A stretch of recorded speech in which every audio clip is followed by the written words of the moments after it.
Silencio estranho antes do amanhecer sobre Jerusalém. O su ainda carrega a escuridão de noite quando os primeiros raios de luz começam a tocar o cume do Monte das Oliveiras. As pedras antigas da cidade velha absorvam esse claro dourado como se conhecessem segredo que o mundo moderno ainda não decifrou.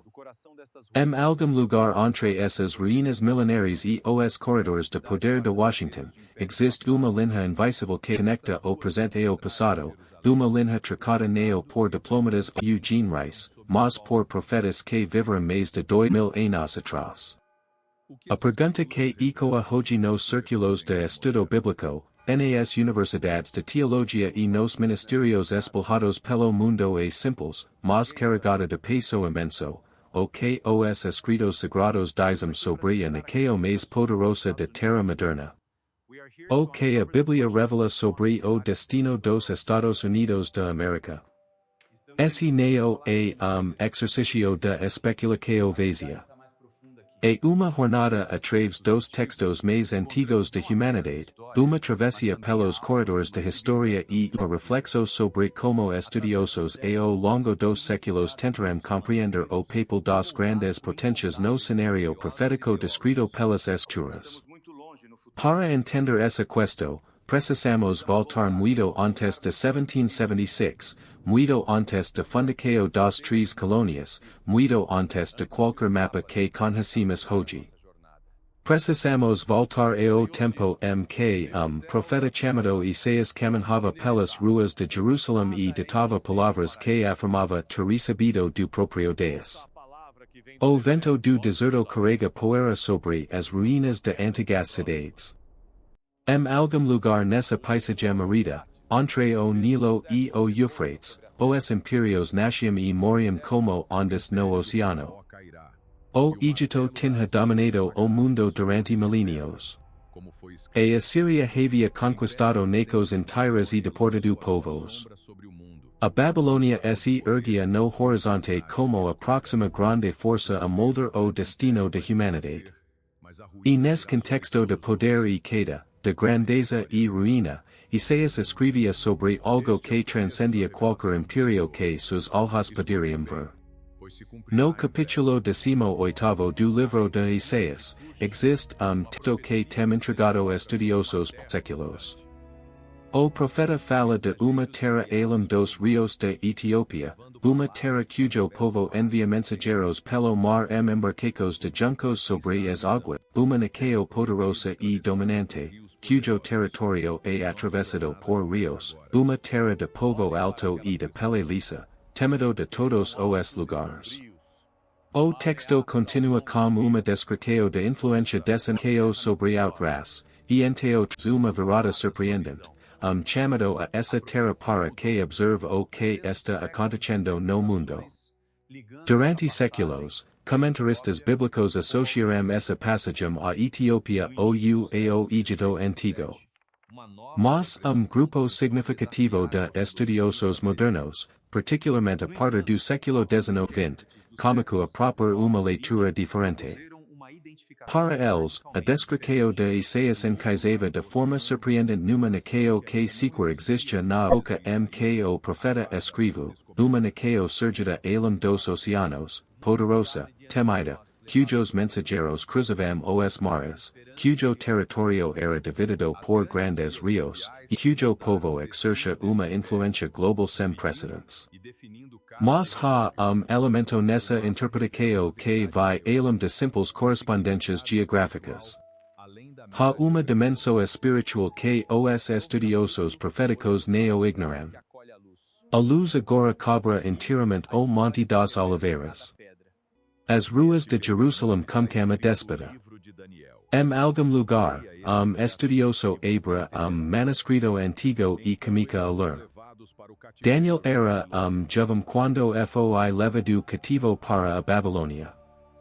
Quando chegou aos palácios do rei Nabucodonosor, era apenas mais exilado de uma terra conquistada. Mas Daniel carregava dentro de si algo que nem rei poderia confiscar, a capacidade de receber e interpretar visos sobre o futuro. Nas visos que ele registrou, surgiam impérios representados por estatuas de metas diferentes, por bestas que emergiam do mar, por reinos que se sucediam com preciso questão geométrica. O que chama a atenção no livro de Daniel, para aqueles que o estudam com atenção profética, é o que está assente tanto quanto o que está presente. Daniel vi impérios que dominam o mundo, Babilônia, Pérsia, Grécia, Roma, e então fala de tempo final que esses reinos se fragmentam muitos outros. Na visão de grande estatua do capítulo 2, os pés são de barro misturado com ferro, representando uma mistura de forças políticas que coexistem sem verdadeira coesão. E ao final, uma pedra que neo foi talhada por mãos humanas golpea os pés da estatua e a destrói completamente, tornando-se ela mesma uma grande montanha que enche toda a terra. Estudiosos que trabalham na tradição de interpretação profética histórica têm debatido intensamente o que esses pés de argila e ferro representam no cenário contemporâneo.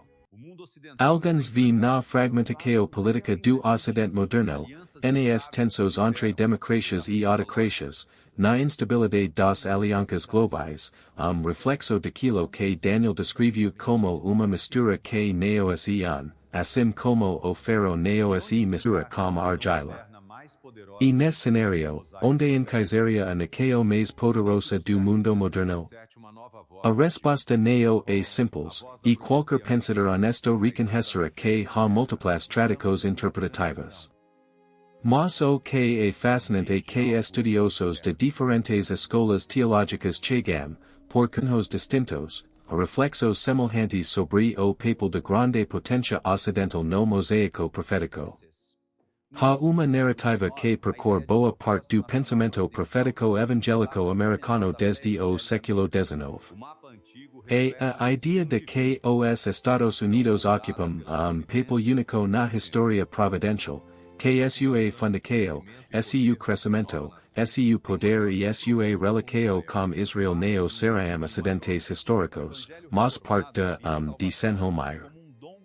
Pregadores, teólogos e estudiosos como Jonathan Edwards no século XVIII já falavam sobre a América como espaço escolhido para grandes obras espirituais.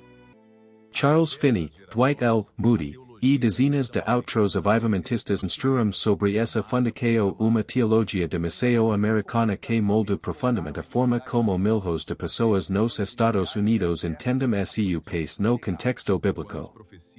Mas há outro lado nessa reflexo, igualmente enraizado nas escrituras, que os profetas modernos não ignoram. O vento sopra sobre as ruínas de Cartago. O vento sopra sobre as ruínas de Roma.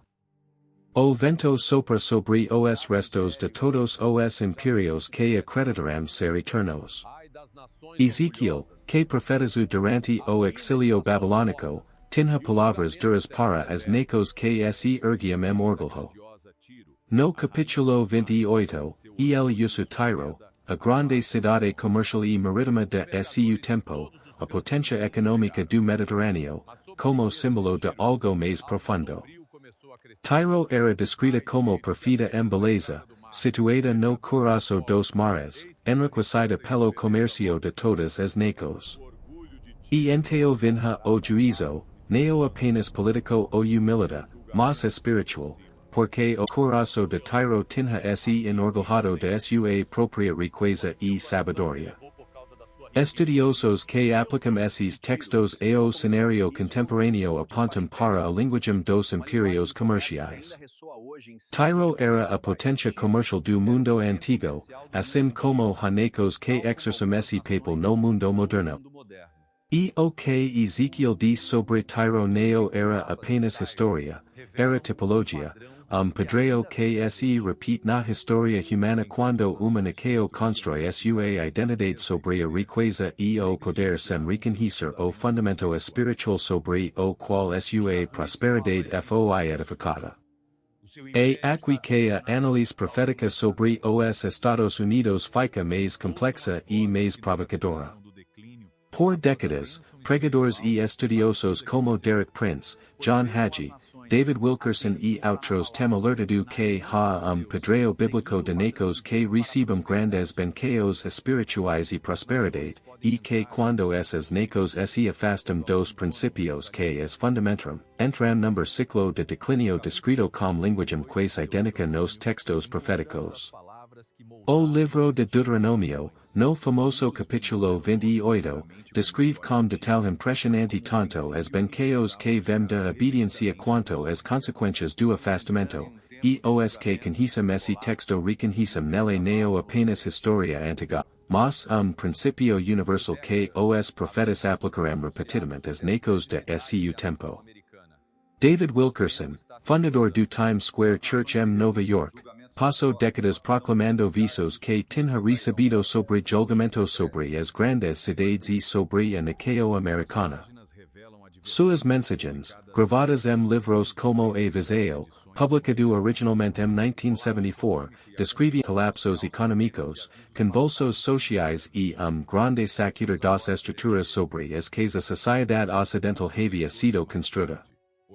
Décadas depois de suas provisos, muitos de seus leitores apontam para eventos contemporâneos e afirmam ver o cumprimento parcial daquilo que ele descreveu. Mas aquesto que verdadeiramente importa, para além do debate sobre correspondências proféticas, é esta, qual é a posição dos Estados Unidos em relação a Israel nas Escrituras. Porque se há tema que aparece com consistência nos livros proféticos do Antigo Testamento, é o princípio enunciado já no pacto com Abraão, em Gênesis 2, a promessa divina de que aqueles que abençoam Israel serão abençoados, e os que o amaldiçoam serão amaldiçoados.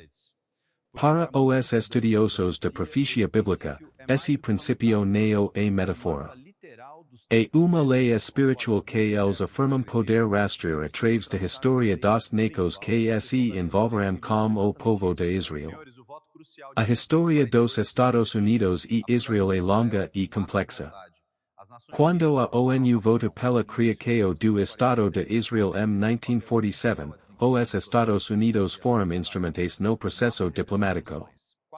Quando David Ben-Gurion proclamou a independência de Israel em 14 de maio de 1948, o presidente Harry Truman foi o primeiro líder mundial a reconhecer oficialmente o novo Estado, uns minutos após a proclamação. Ao longo das décadas seguintes, a relação entre Washington e Jerusalém passou por tensões, rupturas, aproximações e momentos de aliança profunda. Para os que lima história através das lentes proféticas, cada uma dessas flutuações tinha implicações que iam além da diplomacia. Estudiosos como Lance Lambert, que passou décadas estudando a história de Israel e as profecias relacionadas, apontavam que as nações que se distanciam de Israel ou que pressionam Israel a abrir mão de seu território bíblico enfrentam consequências que às vezes aparecem de formas inesperadas, desastres naturais, crises econômicas, convulsões políticas, número padrão que eles descrevem como consistente demais para ser coincidência. E aqui chegamos ao coração de questo que divide os estudiosos proféticos modernos. Há duas grandes escolas de pensamento sobre o papel dos Estados Unidos no cenário profético final. A primeira afirma que os Estados Unidos são a potência que, segundo Ezequiel 38 e 39, reagirá quando Gog e Magog, uma aliança de nações do norte, marcaram contra Israel.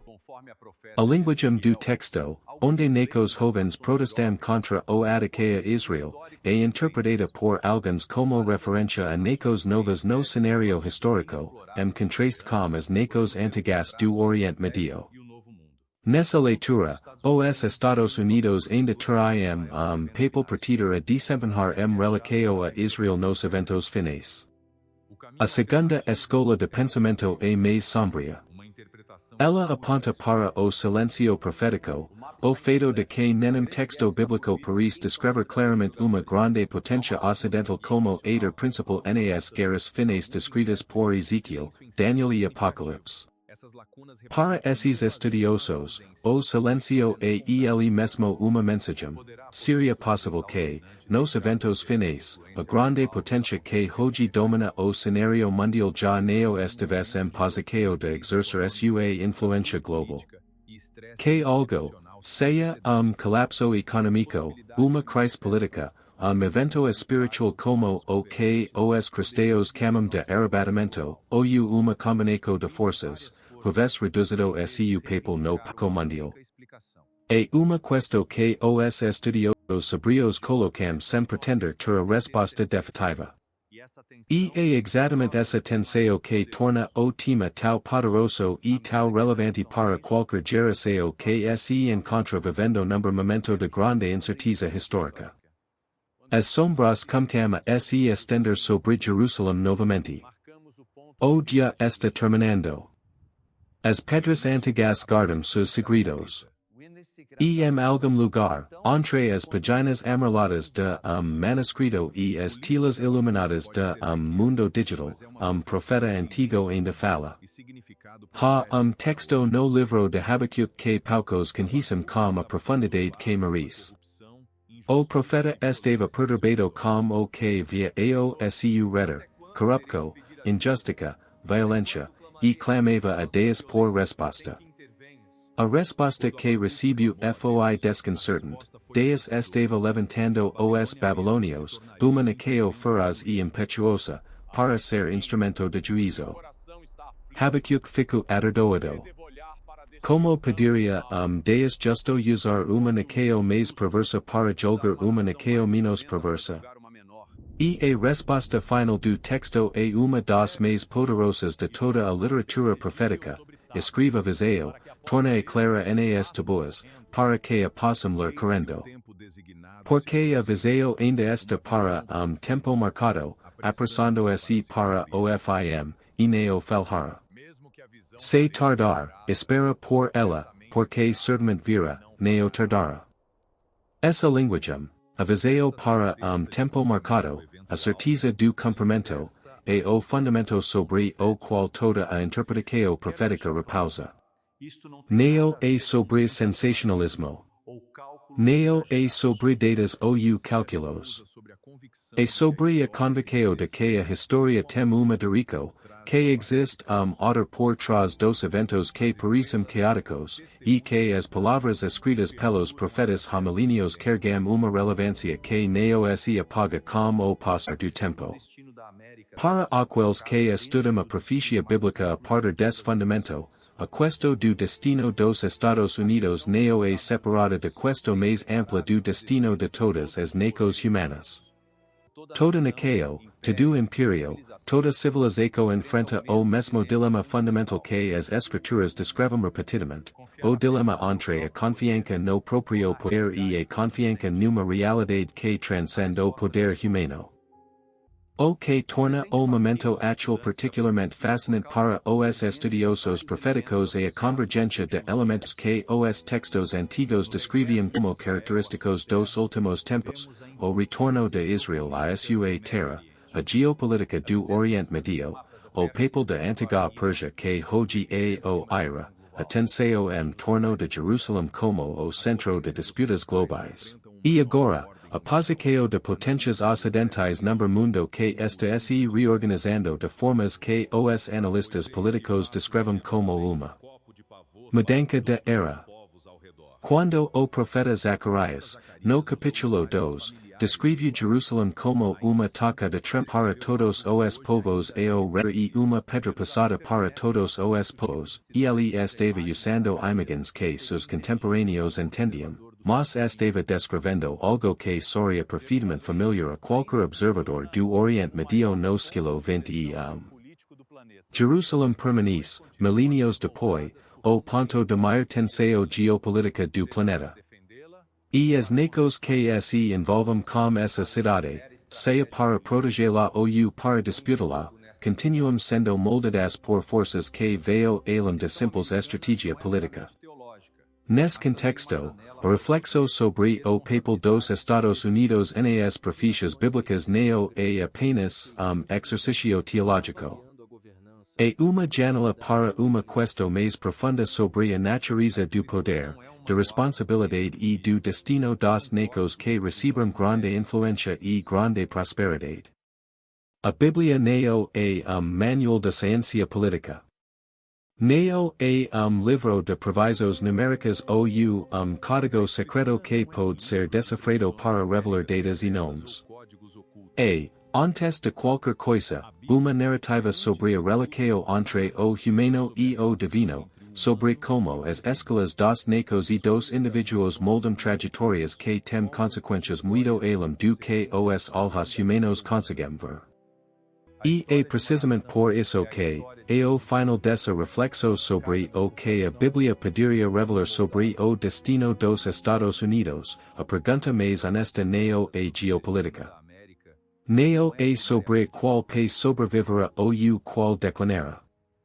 A pergunta mais honesta é aquela que os profetas fizeram às suas próprias gerações, uma pergunta que atravessa séculos sem perder sua urgência.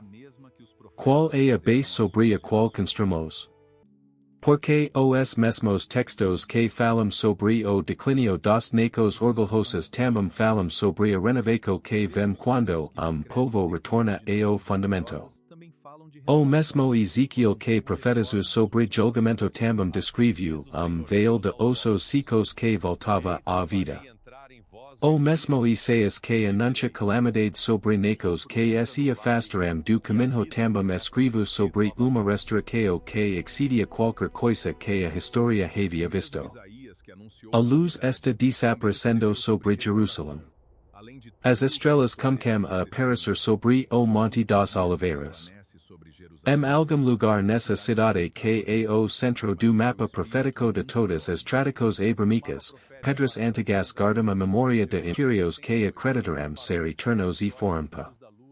E os escritos dos profetas, copiados à mão por gerações que arriscavam suas vidas para preservar cada palavra, continuam sendo lidos, estudados e debatidos por pessoas em todos os continentes, em todas as línguas, em todas as épocas. O que a Bíblia revela sobre o destino dos Estados Unidos?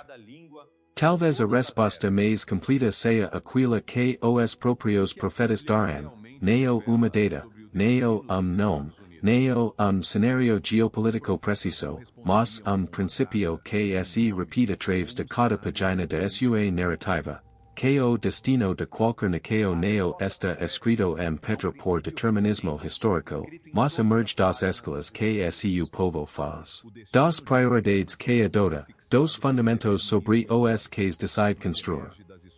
E talvez seja essa a profecia que já está se cumprindo, não nos noticiários, não nas manchetes, mas no silêncio de uma geração que comica a fazer perguntas que gerações mais confortáveis nunca precisarão fazer.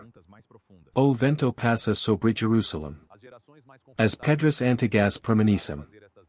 E as palavras dos profetas continuam ecoando, esperando por aqueles que têm ouvidos para ouvir.